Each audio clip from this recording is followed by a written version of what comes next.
आज हम expenditure method और इनकम मेथड के बारे में जॉइंटली कुछ क्वेश्चंस करने वाले हैं और कुछ स्पेशल टाइप के क्वेश्चंस पे भी आज हम लोग चलेंगे।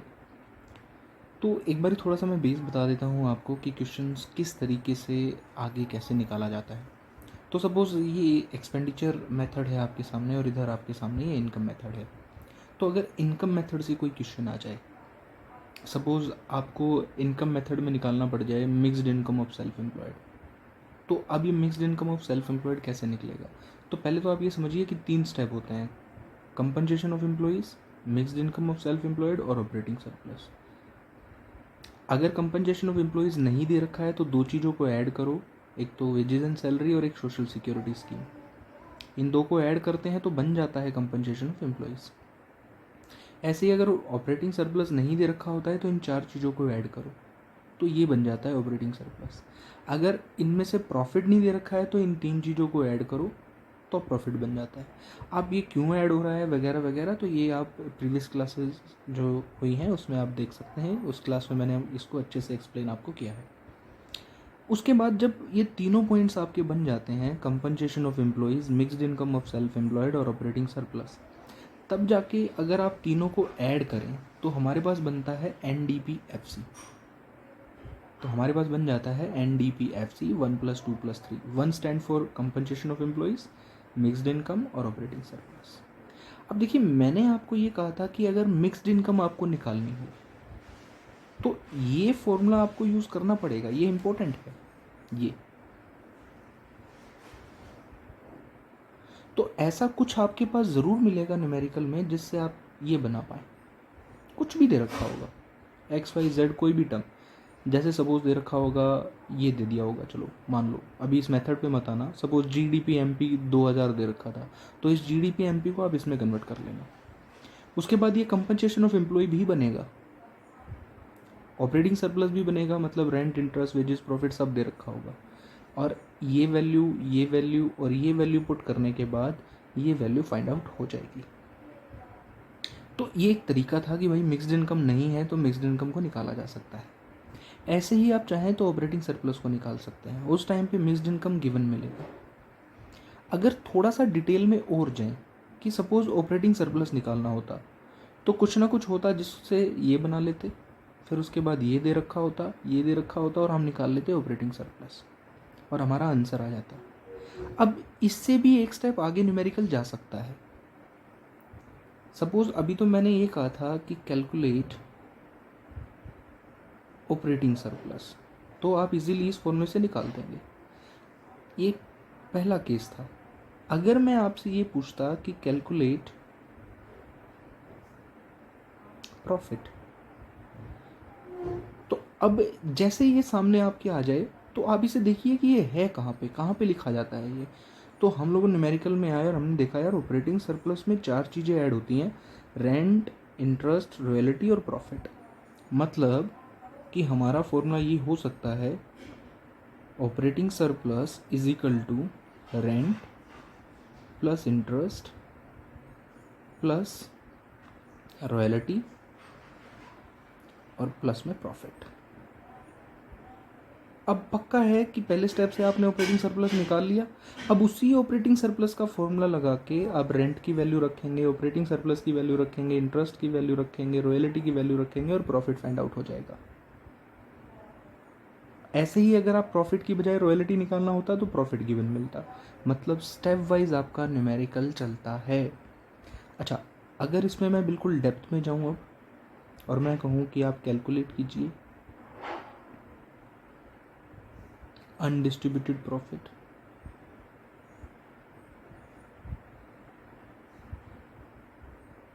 अगर मैं ये निकालने के लिए आपको बोलूँ तो अब आपको इसको चेक करना है कि ये कहाँ पे आता है। तो आप देख लीजिए, प्रॉफिट के 3 पार्ट्स होते हैं: कॉरपोरेट टैक्स, डिविडेंड और अनडिस्ट्रीब्यूटेड प्रॉफिट। मतलब इन तीनों चीज़ों को ऐड करते हैं देन प्रॉफिट बनता है।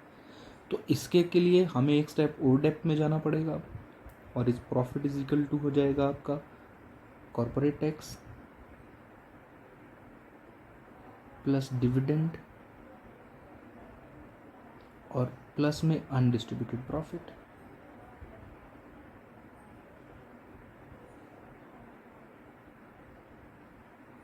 जैसे ही आप ये कॉर्पोरेट टैक्स की वैल्यू रखेंगे, डिविडेंड की वैल्यू रखेंगे, ये निकल जाएगा और ये वैल्यू आपके पास ऊपर वाले से निकल ही जाएगी।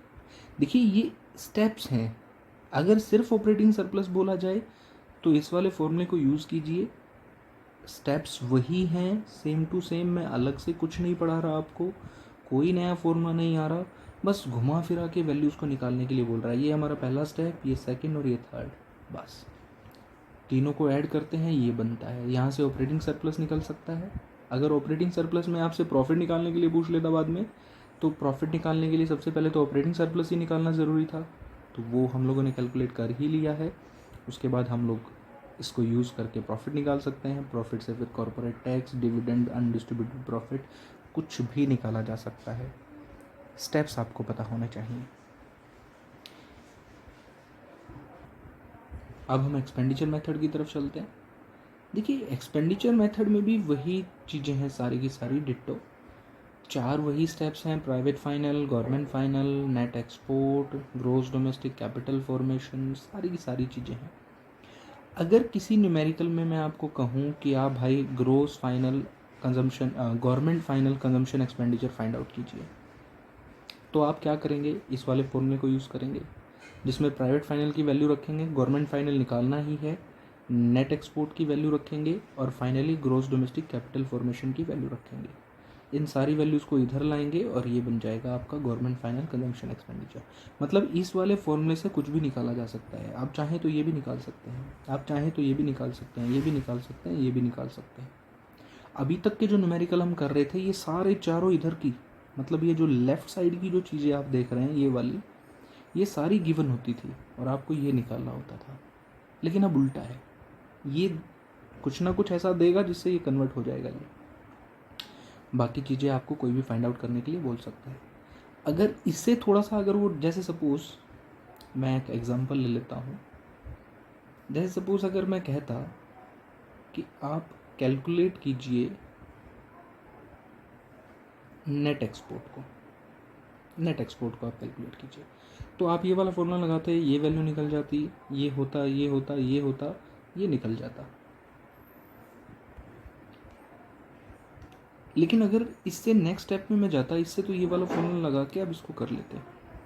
अगर मैं इससे थोड़ा सा और डेप्थ में जाता और आपको कहता कि आप कैलकुलेट कीजिए इंपोर्ट्स, तो अब आपको, जैसे मैंने इनकम मेथड में बोला है, ऐसे ही एक्सपेंडिचर मेथड में आप देखिए ये कहाँ आया हुआ है।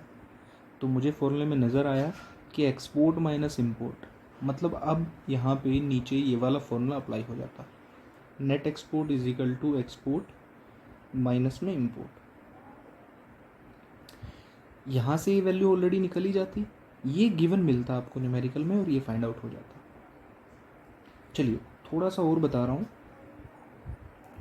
ऐसे ही आप लोग थोड़ा सा और डिटेल में जा सकते हैं। अगर मैं आपको ये कहता कि आप कैलकुलेट कीजिए ग्रोस डोमेस्टिक कैपिटल फॉर्मेशन को, तो देखिए ये चीज़ ऊपर दिख रही है, ग्रोस डोमेस्टिक कैपिटल फॉर्मेशन, तो ये वाला फॉर्मूला अप्लाई होता, ये वैल्यू निकल जाती, ये निकल जाती, ये निकल जाती, ये निकल जाती, और इसको हम लोग फाइंड आउट कर लेते हैं। अभी मैं न्यूमेरिकल करके दिखाऊंगा आपको, ये निकल जाता। अब अगर इसमें मैं एक स्टेप और डेप्थ में जाता और मैं आपको कहता कि कैलकुलेट कीजिए ग्रोस डोमेस्टिक कैपिटल फॉर्मेशन, या ग्रोस डोमेस्टिक, आप इसको फिक्स्ड कैपिटल फॉर्मेशन बोल दीजिए। अब ये चीज़ समझना, ये gross domestic capital formation is equal to होता है gross domestic fixed capital formation plus change in stock.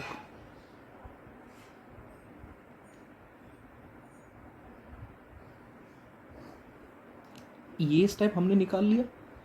इसी स्टेप का फॉर्मूला देखिए, ग्रोस डोमेस्टिक कैपिटल फॉर्मेशन के दो पार्ट होते हैं, gross domestic fixed capital formation और एक चेंज इन स्टॉक।